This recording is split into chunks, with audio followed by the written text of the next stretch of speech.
Assalamualaikum warahmatullahi wabarakatuh, anak soleh dan soleha. Bagaimana kabarnya hari ini? Semoga kalian senantiasa sehat, bersemangat, dan ceria.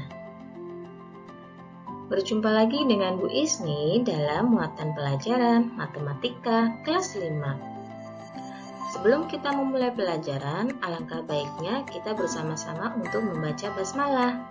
Bismillahirrahmanirrahim. Anak soleh dan soleha, kita cek terlebih dahulu persiapannya dan pembiasaan adab-adab Islami sebelum belajar ya. Pertama, sudahkah kalian berwudu sebelum memulai pelajaran? Kedua, sudahkah kalian melaksanakan sholat duha dan membaca al-maksurat? Tiga, kalian juga boleh menyiapkan alat tulis dan modul pembelajarannya. Keempat, kalian juga boleh menyiapkan air minum. Nah, jika semuanya sudah siap, boleh fokus untuk materi pembelajaran yang akan Bu Guru sampaikan ya. Anak soleh dan soleha, pada saat new normal ini, selama pandemi, semua kegiatan di luar rumah harus sesuai dengan standar protokol kesehatan.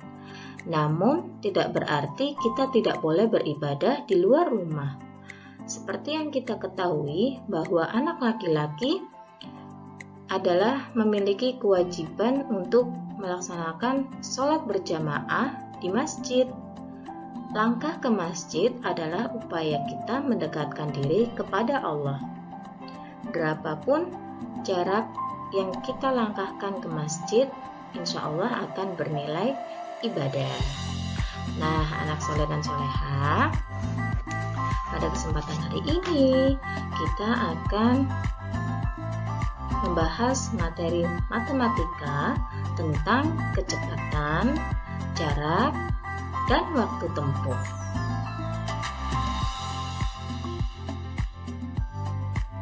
Kompetensi dasar yang akan kita capai pada materi ini yaitu: pertama, KD 3.3 menjelaskan perbandingan dua besaran yang berbeda, kecepatan sebagai perbandingan jarak dan waktu, debit sebagai perbandingan volume dan waktu.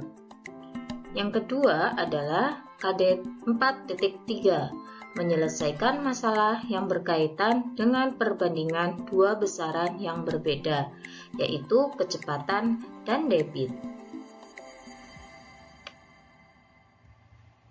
Anak soleh dan soleha, setelah mempelajari materi ini, kalian diharapkan dapat menghitung jarak tempuh, kecepatan, dan waktu tempuh untuk menuju tempat lain.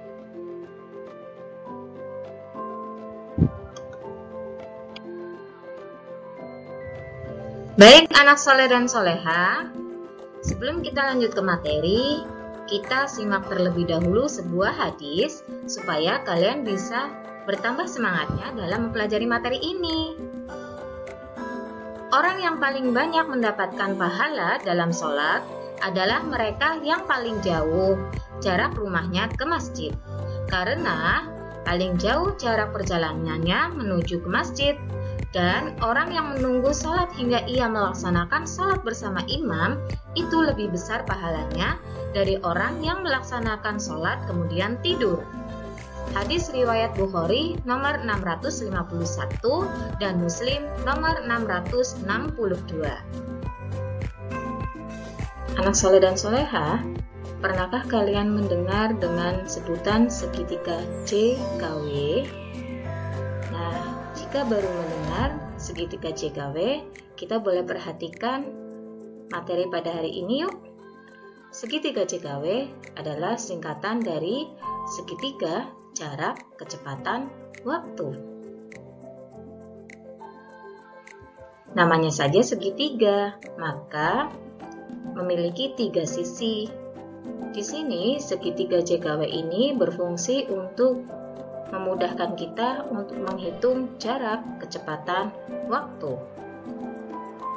Sisi yang pertama kita sebut dengan J atau jarak. Sisi yang kedua kita sebut dengan K yaitu kecepatan. Sisi yang ketiga adalah W, yaitu waktu. Ketiga sisi ini memiliki hubungan yang erat untuk menentukan atau untuk menghitung jarak, kecepatan, dan waktu. Bagaimana cara penggunaan segitiga JKW ini? Langkah pertama adalah membuat segitiga dengan membagi tiga sisinya. Bagian sisi atas kita letakkan huruf J, bagian sisi bawah kiri kita letakkan huruf K, bagian sisi kanan bawah kita letakkan huruf W. Seperti kita ketahui bahwa J adalah jarak, K adalah kecepatan, dan W adalah waktu. Ketiga sisi ini atau ketiga huruf ini memiliki hubungan saling keterkaitan. Apabila kita akan mencari jarak, maka huruf J yang kita tutup. Nah, sisi yang bersebelahan, maka perhitungannya dengan cara dikalikan. Dapat kita peroleh mencari jarak sama dengan kecepatan dikali waktu. Apabila mencari kecepatan, kita tutup huruf K. Sedangkan sisi J dan sisi W karena atas dengan bawah, maka perhitungannya dengan dibagi. Sehingga dapat kita cari kesimpulannya, mencari kecepatan sama dengan jarak dibagi waktu, atau K sama dengan J dibagi W. Sama halnya ketika mencari waktu. Kita tutup huruf W dengan telapak tangan kita, sehingga kita ambil kesimpulan mencari W atau waktu sama dengan J dibagi K atau waktu sama dengan jarak dibagi kecepatan. Pada pertemuan hari ini kita akan lebih memfokuskan terlebih dahulu untuk menghitung jarak tempuh. Jarak adalah ukuran panjang dari suatu tempat ke tempat lain. Kita ingin kembali untuk menghitung jarak tempuh, maka kita membuat segitiga JKW terlebih dahulu. Kita tutup huruf J-nya karena kita menentukan jarak tempuh. Sehingga J sama dengan K dikali W, atau jarak sama dengan kecepatan dikali waktu. Soal menghitung jarak tempuh. Sebuah kendaraan melaju dari kota Purworejo menuju Cilacap dengan kecepatan rata-rata 70 km per jam dan waktu tempuh selama 4 jam. Berapa kilometer jarak antara kota Purworejo dan Cilacap? Diketahui kecepatan 70 km per jam, waktu tempuh 4 jam.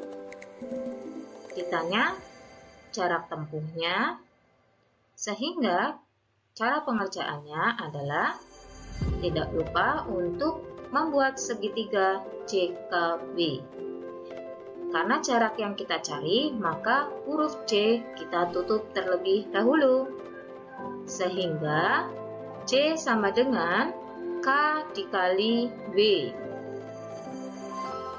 di mana C sama dengan 70 km per jam dikali 4 jam. Sehingga C atau jaraknya adalah 280 km. Jadi jarak antara kota Purworejo dan Cilacap adalah 280 km. Anak soleh dan soleha, seperti yang Bu Guru sampaikan pada awal pembelajaran, bahwa beberapa langkah kita ke masjid akan bernilai sebagai ibadah.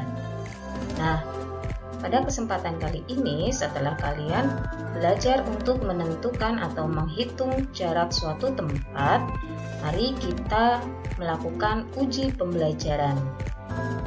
Anak soleh dan soleha, kerjakan soal berikut ini beserta caranya pada buku tulis kalian.